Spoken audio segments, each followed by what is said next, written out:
دوسرا کہ رفدین کرنا ہے کہ نہیں، اور تیسرا کہ وہ جوڑا باندھ کے جو عورتیں نماز پڑھتی ہیں بہت لوگ کہتے ہیں کہ وہ جائز نہیں ہے، وہ کہاں تک صحیح ہے؟ الحمدللہ مردوں اور عورتوں کی نماز ایک ہی ہے.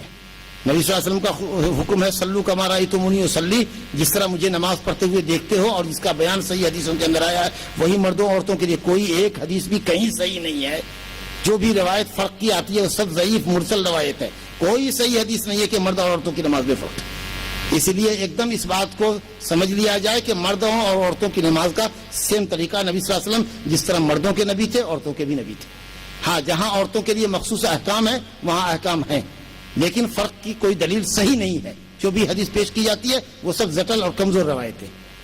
دوسری بات، نبی صلی اللہ علیہ وسلم رفع الیدین کرنا 3 جگہوں پر، رکوع میں جاتے وقت، رکوع سے اٹھتے وقت، اور 2 رکعتوں کے بعد تیسری رکعت کے لیے اٹھتے وقت، کیونکہ تکبیر تحریمہ کے وقت تو تمام علماء کے نزدیک ہے. یہ 3 مقامات جو ہیں رکوع سے جاتے وقت، رکوع میں اٹھتے وقت، اور 2 رکعت کے بعد تیسری رکعت کے لیے تحیات سے اٹھتے وقت، یہ 3 ائمہ کے نزدیک، امام مالک کے نزدیک، امام شافعی کے نزدیک، امام احمد کے نزدیک، اور جملہ محدثین کرام کے نزدیک یہ سنت مؤکدہ ہے. بس کہ بعض علماء کے نزدیک واجب ہے. اس کے چھوڑنے سے بعض علماء کے یہاں گنہگار انسان ہوتا ہے، اور اگر وہ سنت کی مخالفت کے جذبے سے کرتا ہے تب تو بہت مسئلہ گڑبڑ ہے اور سنت کے انکار کا گناہ لازم آئے گا. لیکن اگر کوئی کہتا ہے کہ ہم سنت مانتے لیکن نہیں کرتا ہے تو شاید معاملہ ہلکا ہو اور صرف گناہ ہو جائے، نماز اس کی باطل نہ ہو. لیکن سنت کا استخفاف کرتا ہے، مذاق اڑاتا ہے اور کہتا ہے کیا ہاتھ جھاڑتے ہو، کیا کتے کی یا سرکش گھوڑوں کی تم ہلاتے ہو، اور اس طریقے سے نبی کی حدیثوں کا مذاق اڑاتا ہے، تو استہزاء نبی صلی اللہ علیہ وسلم اور آپ کی سنت کے ساتھ استہزاء کرنا یہ کفر کے قریب انسان کو پہنچا دے گا. اور رہ گیا جوڑا باندھنا، تو ایک طرح کا جوڑا نہیں ہونا چاہیے جو پف ٹائپ کا ہو. اگر وہ چوٹی کی شکل میں 3 چوٹی ہو، 2 چوٹی ہو، 1 چوٹی ہو تو چوٹی بنانے میں کوئی حرج نہیں ہے. لیکن وہ آپ اگر اس کو لپیٹ کر کے ایک جگہ اگلے حصے پر ہو یا پچھلے حصے پر ہو یا بیچ کے حصے پر ہو پف ڈالتی ہے تو یہ شکل اچھی نہیں ہے. حدیث میں آیا ہے کہ بختی اونٹنی کی طرح، خراسانی اونٹنی کی کوہان کی طرح سے اونچا کر دینا پف کو کہ چلیں تو وہ ہلتا ہوا ہو، اس طرح کی شکل جائز نہیں ہے. جو عورتیں انتقال کرتی ہیں حدیث میں اس کے متعلق بھی آیا ہے. نبی صلی اللہ علیہ وسلم نے ام عطیہ انصاریہ کو رضی اللہ عنہ کا حکم دیا تھا اپنی بیٹی زینب رضی اللہ عنہ کے غسل میں کہ ان کی 3 چوٹیاں بنا ڈالو. تو چوٹیوں میں ہو تو کوئی حرج نہیں ہے، بال کھلے بھی ہوں اور وہ پردے میں ڈھکے ہوئے ہوں، اوپر سے چادر پڑی ہوئی ہو تو کوئی حرج نہیں ہے. لیکن بال کھلا ہو تو نماز جائز نہیں ہے. اسی طریقے سے جو آپ کو میں نے بتایا کہ پف کی شکل میں اس کا گچھا بنا دیا گیا ہو تو وہ شکل جائز نہیں.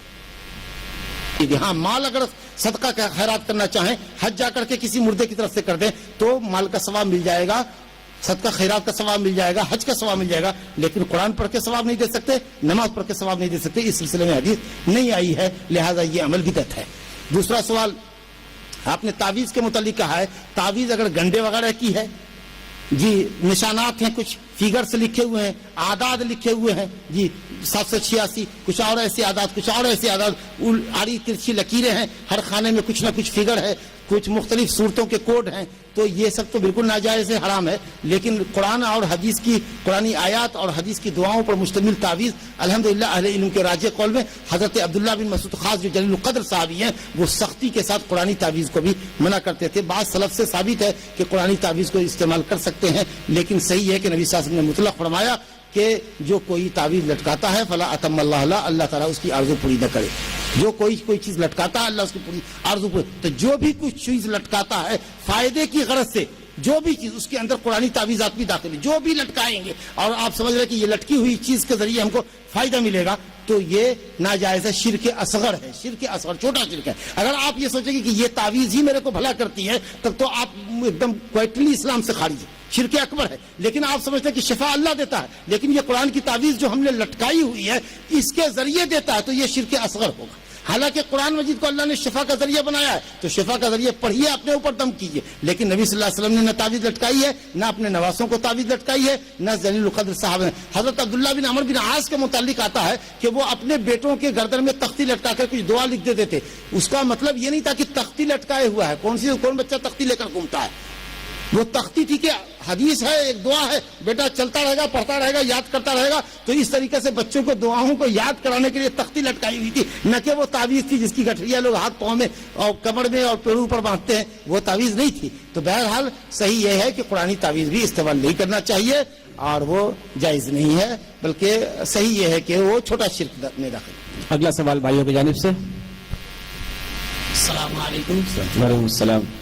میرا سوال ہے کہ آج کل جو فیملی پلاننگ چل رہا ہے یعنی ہم دو ہمیں دو اس پر کے ترغیب دی جا رہی ہے جس کے نتیجے میں بہت سے مسلمان نسل کشی کر رہے ہیں میڈیسن کے ذریعے. یہ کیسا ہے؟ کیا کوئی جائز صورت ہے؟ نہیں، یہ جاہلی صورت بھی ہے اور ناجائز صورت بھی ہے، اور اللہ رب العالمین کے ساتھ سوء ظن بھی ہے، بدظنی بھی ہے کہ اگر 2 سے زیادہ بچے ہوں گے تو ان کو کون کھلائے گا. اللہ رب العالمین رزاق ہے، وہ آپ کو بھی روزی دیتا ہے. وَلَا تَقْتُلُوا أَوْلَادَكُمْ خَشْيَةَ إِمْلَاقٍ نَحْنُ نَرْزُقُهُمْ وَإِيَّاكُمْ إِنَّ قَتْلَهُمْ كَانَ خِطْئًا كَبِيرًا. اگر روزی کے ڈر سے آپ قتل کرتے ہیں تو آپ بہت بڑی بھول کرتے ہیں، آپ قاتل ہیں، آپ انسانیت کے قاتل ہیں.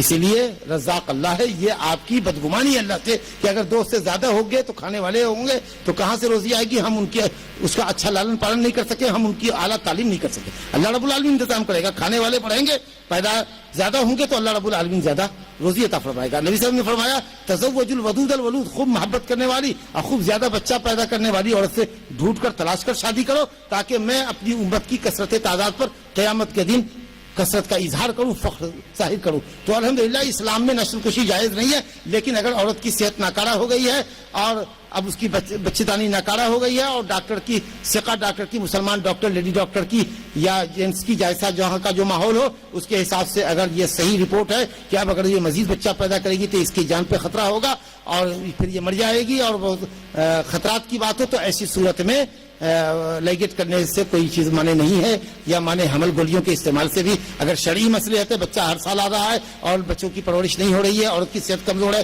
بچہ پلپلا ہے، عورت پلپلی ہے، کمزور ہے، تو آپ کیپنگ کر سکتے ہیں 2 سال 3 سال 5 سال کی. پھر جب الحمدللہ عذر ختم ہو جائے پھر آپ بچے پیدا کریں اور اللہ رب العالمین سے حسن ظن رکھیں. تو شرعی اسباب ہوں تو جائز ہے کہ اس کو تھوڑا ڈیوریشن بڑھایا جائے بچوں کے درمیان، لیکن یہ کہ صاحب بچے بالکل ہی پیدا نہ ہوں اور عورت اپنے حسن اور جوانی کو قائم رکھنے کے لیے یا آپ روزی کے ڈر سے اگر اپنی بچوں کی پیدائش کو روک رہے ہیں تو یہ اللہ رب العالمین کے ساتھ سخت ظالمانہ سلوک آپ کا ہے اور اس کے ساتھ یہ بدگمانی ہے، بدزنی ہے. اور قتلہم کان خطأ کبیرہ، یہ بہت بڑی غلطی ہے، گناہ کبیرہ ہے. اگلا سوال بہنوں کی جانب سے.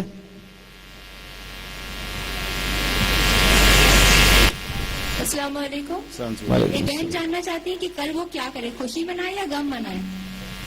الحمدللہ کل کا دن نہ ہمارے لیے خوشی کا ہے نہ غم کا ہے، کیونکہ اگر آپ 12 ربیع الاول کو خوشی مناتی ہیں تو 12 ربیع الاول کو بھی نبی صلی اللہ علیہ وسلم کا انتقال ہوا ہے.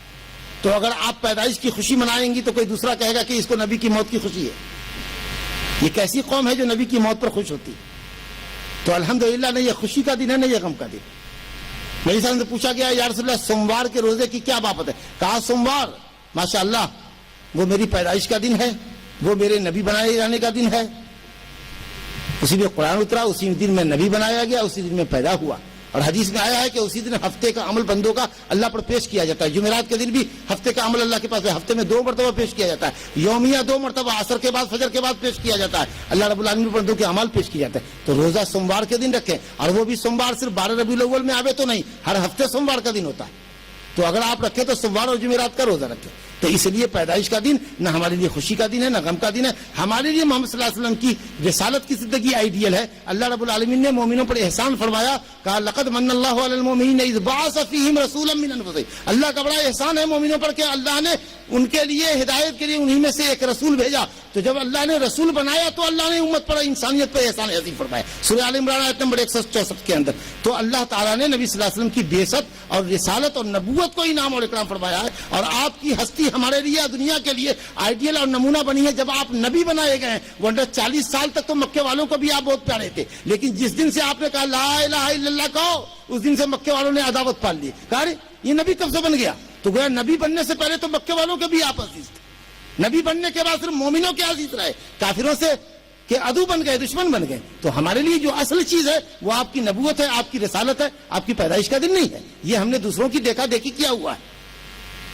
عیسائی اپنے حضرت عیسیٰ علیہ السلام کا جنم دن مناتے ہیں، شیعہ اپنے یہاں مناتے ہیں، دوسری اور قومیں کچھ مناتی ہیں اپنے مہاپرشوں کا. الحمدللہ محمد صلی اللہ علیہ وسلم اپنی امت کے ساتھ چلتے ہیں. ہماری اذان میں، ہماری اقامت میں، ہماری نماز میں، ہمارے درود میں، ہمارے سلام کے اندر ہے، ہماری ذکر میں، ہماری مجلسوں میں. ہمارا کوئی واعظ کا پروگرام ہے جس میں آپ کی سنت نہ ہو. ہم کوئی عمل جائز کرتے ہیں، واجب کرتے ہیں تو پوچھتے ہیں کہ نبی صلی اللہ علیہ وسلم کی حدیث کیا ہے. وہ نبی جو اپنی امت کے دلوں میں ہمیشہ زندہ رہتا ہو، جس کی یاد ہمیشہ تازہ رہتی ہو، اس کو ایک دن یاد کرنے کی کیا ضرورت ہے؟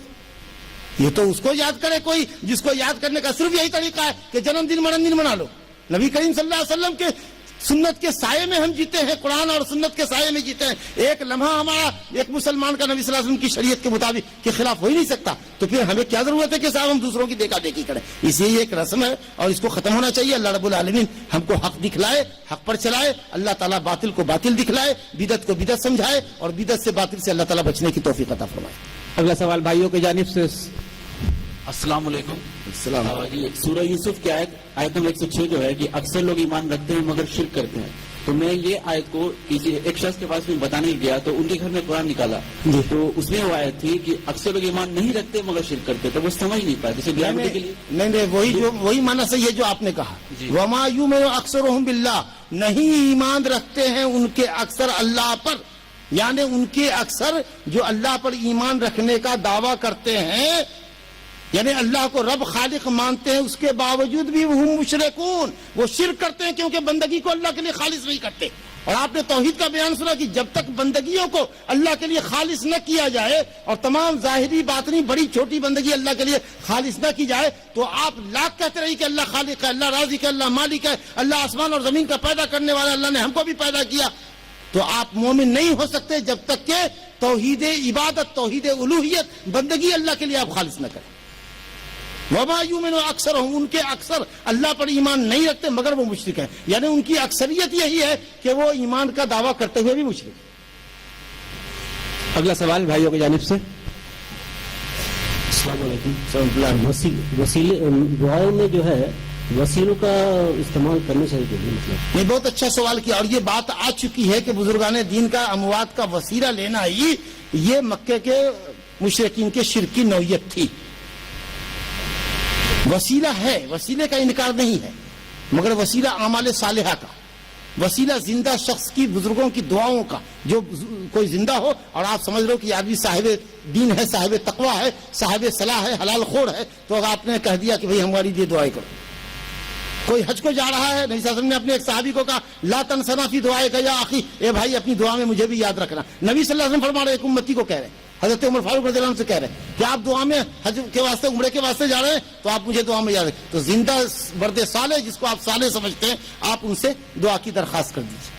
آپ اللہ رب العالمین کے سامنے اپنے نیک عملوں کو پیش کیجیے, نیک عملوں کو. اللہ تعالیٰ میں تیری توحید پہ ہوں, تیرے سوا کسی اور کو لائق بندگی نہیں سمجھتا, الحمدللہ شرک نہیں کرتا. اللہ ٹوٹی پھوٹی جو بندگی ہوتی ہے نماز پنجگانہ ادا کرتا ہوں, ماں باپ کو خوش رکھنے کی بے انتہا کوشش کرتا ہوں. اے اللہ دیکھ میں مصیبت میں گرفتار ہوں, میری غلطیوں کو معاف فرما, میری تکلیفوں کو دور فرما. جیسے کہ صحیح میں روایت ہے, خاص کر صحیح بخاری میں حضرت عبداللہ بن عمر رضی اللہ عنہ کی روایت ہے کہ 3 ساتھی ایک غار میں جا کر چھپ گئے کسی آفت سے بچنے کے لیے, بارش سے بچنے کے لیے, اور پھر غار کا منہ ایک بڑی چٹان سے بند ہو گیا. تو انہیں فکر ہوئی کہ کیسے نکلیں, تو سب نے کہا کہ ادعوا اللہ بصالح اعمالکم, صحیح بخاری کی روایت ہے کہ اللہ تعالیٰ کے پاس اپنے نیک عملوں کا وسیلہ پیش کرو.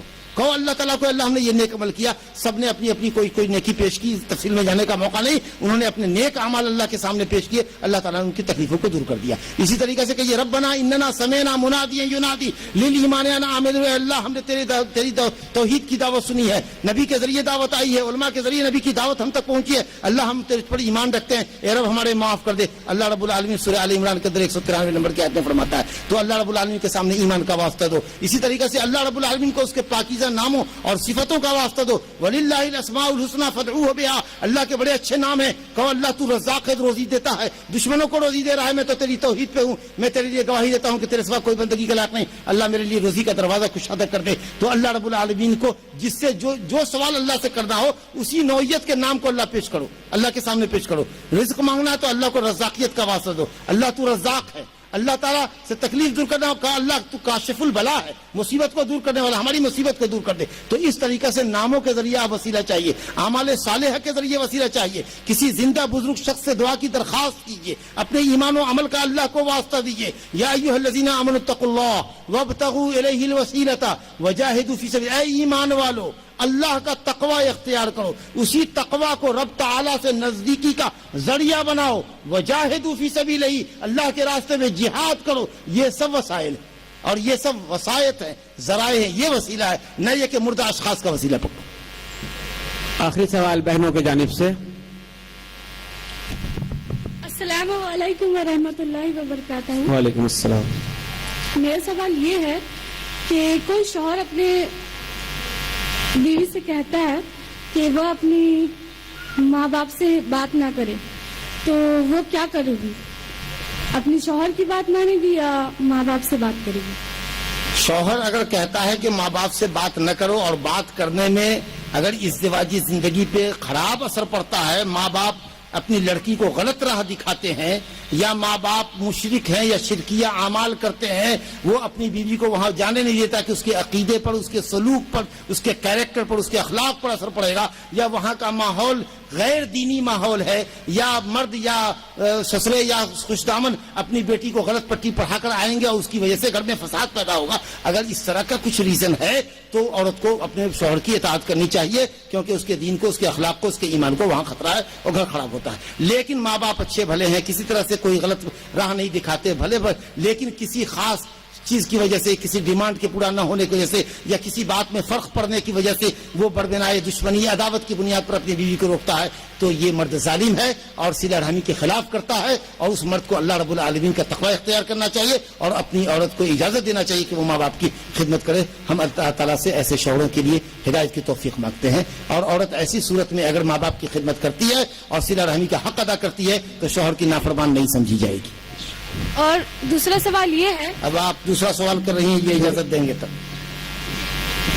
یہاں لوگ کھڑے انتظار میں مرد کی جانب سے, ان کو کرنے دیجیے. لیکن میری سفارش یہ ہے کہ لڑکی کھڑی ہے تو ایک سوال کر لینے دیجیے. آپ کر لیجیے ایک سوال, اور انشاءاللہ یہ آخری سوال ہوگا آپ کی طرف سے, عورتوں کی طرف سے. دوسرا سوال یہ ہے کہ نیاز اور فاتحہ کا کروانا چاہیے یا نہیں؟ اور آپ نے بیان سنا کہ نیاز اور فاتحہ عبادت, نظر اور ذبح سب عبادت ہے, اور عبادت اللہ کے لیے ہونی چاہیے. اور اس میں اگر یہ مطلب ہے آپ کا کہ کوئی مولوی اس پر آیات پڑھے, فاتحہ پڑھے, کل پڑھے, آیات آگے پیچھے کی کرے, شیرنی پر پڑھ دے, اس کو بٹواوے, تو یہ طریقہ صحابہ کرام سے, نبی کریم سے, صحابہ کرام سے ثابت نہیں ہے. یہ طریقہ بدعت کا طریقہ ہے. شکریہ. مردوں کی جانب سے کوئی سوال؟ السلام علیکم. وعلیکم السلام. امام کے پیچھے جب ہم نماز پڑھتے ہیں, امام صاحب سورہ فاتحہ پڑھتے ہیں, تو کیا مقتدی کو بھی دہرانا چاہیے؟ ماشاءاللہ ٹاپک سے ہٹ کر کے آپ لوگ مسائل کی دنیا میں ہیں. چلیے الحمدللہ, امام کے پیچھے بھی اگر آپ ہیں تو صحیح حدیث جو متواتر حدیث ہے, اتنی زیادہ صحابہ سے منقول ہے کہ اس کو جھوٹ پر محمول کرنا محال ہے. نبی صلی اللہ علیہ وسلم نے فرمایا لا صلاۃ لمن لم یقرأ بفاتحۃ الکتاب, کسی شخص کی کوئی بھی نماز نہیں ہے بغیر فاتحہ. تو امام کے پیچھے سری نماز میں تو پڑھنا ہی چاہیے.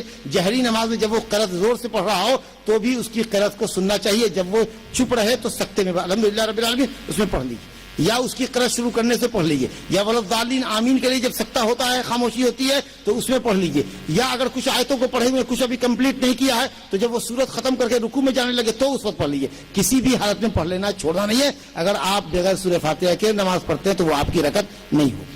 الحمدللہ اس موضوع پر شیخ اس سے ابھی کچھ ہی دنوں قبل ایک بہت بڑے مناظرے میں آپ نے حصہ لیا اور الحمدللہ وہ کامیاب بھی ہوئے تھے, جس کا تذکرہ اخبارات کے ذریعے بھی آپ لوگوں نے امید ہے کہ پڑھا ہوگا. اگلا سوال. 5 منٹ ہے وقت. السلام علیکم. دعا مانگنے میں یہ کہا جاتا ہے آپ رسول اللہ صلی اللہ علیہ وسلم صدقے میں ہماری دعا قبول کر. نہیں الحمدللہ یہ طریقہ ٹھیک نہیں ہے. آپ اگر اس کو یہ کہیے کہ اے اللہ میں تیرے نبی صلی اللہ علیہ وسلم سے محبت کرتا ہوں, اس محبت کے صدقے میں دے دے, تو یہ عبادت ہے. محبت کرنا عبادت ہے. گویا آپ نے اللہ رب العالمین کو عبادت کا واسطہ دیا. لیکن اگر آپ نے یہ کہا کہ محمد کے صدقے میں, تو یہ اللہ تعالیٰ کی شان میں گستاخی ہو رہی ہے کہ اللہ کی رحمت پر آپ کو یقین نہیں, آپ یہ سمجھ رہے کہ وہ رحمت سے نہیں دے سکتا, تو محمد صلی اللہ علیہ وسلم کا جب واسطہ دیں گے تو اللہ رب العالمین اس سے مرعوب ہو کر کے, متاثر ہو کر کے دے دے گا. تو یہ اللہ تعالیٰ کے ساتھ گستاخی ہے. آپ یہ کہیے کہ اللہ میں تیرے نبی سے محبت کرتا ہوں, ان کا کلمہ پڑھتا ہوں, ان کی سنت سے محبت کرتا ہوں, بس میری دعا کو قبول کر لے, تو یہ عین عبادت ہے اور یہ بہترین وسیلہ ہے آپ کے لیے. لیکن محمد صلی اللہ علیہ وسلم کے صدقے میں کر لے, یہ طریقہ ٹھیک نہیں ہے, یہ بلکہ غلط طریقہ ہے, بدعت کا طریقہ ہے. الحمدللہ سوال جواب کا سلسلہ. بحمدک اشہد ان لا الہ الا انت استغفرک و اتوب الیک. یہ کفارہ مجلس کے, اللہ تعالیٰ خطاؤں کو معاف فرمائے, ہم لوگوں کا نام مبارک کرے, اور یہ جو ہم نے کہا ہے اور جو آپ نے سنا ہے, اللہ رب العالمین پر ہم سب کو عمل کرنے کی توفیق عطا فرمائے. ہم سب کی نیکیوں کے میزان میں اللہ رب العالمین اس کو قیامت کے دن تولے, اور ہم سب کے عقائد اور اعمال کو اللہ تعالیٰ درست فرما دے. وباللہ التوفیق, صلی اللہ علیہ نبینا محمد وآلہ وصحبہ اجمعین, وآخر دعوانا الحمدللہ رب العالمین. انشاءاللہ تعالی آئندہ کل جو بھی ایک پروگرام یہاں ہے جو آخری 2 روزہ کانفرنس ہے, کل دوسرا دن انشاءاللہ تعالی ہوگا, جس میں مشہور اسکالر شیخ ارشد بشیر مدنی ایک اہم ترین موضوع حضرت محمد صلی اللہ علیہ وسلم رحمت سب کے لیے اس موضوع پر اظہار خیال فرمائیں گے. لہذا آپ حضرات سے گزارش ہے کہ بعد نماز مغرب فوراً تشریف لے آئیں. آخر میں لائنز سوشل ویلفیئر سوسائٹی کے نوجوانوں کا شکریہ ادا کرتا ہوں اسلامک انٹرنیشنل فاؤنڈیشن کی جانب سے کہ ان لوگوں نے بھرپور تعاون دیا. اللہ تعالیٰ سے دعا ہے کہ اللہ تعالیٰ انہیں اجر عظیم عطا فرمائے اور انہیں زیادہ سے زیادہ دین کی کام کرنے کی توفیق عطا فرمائے. وباللہ توفیق. والسلام علیکم ورحمۃ اللہ وبرکاتہ.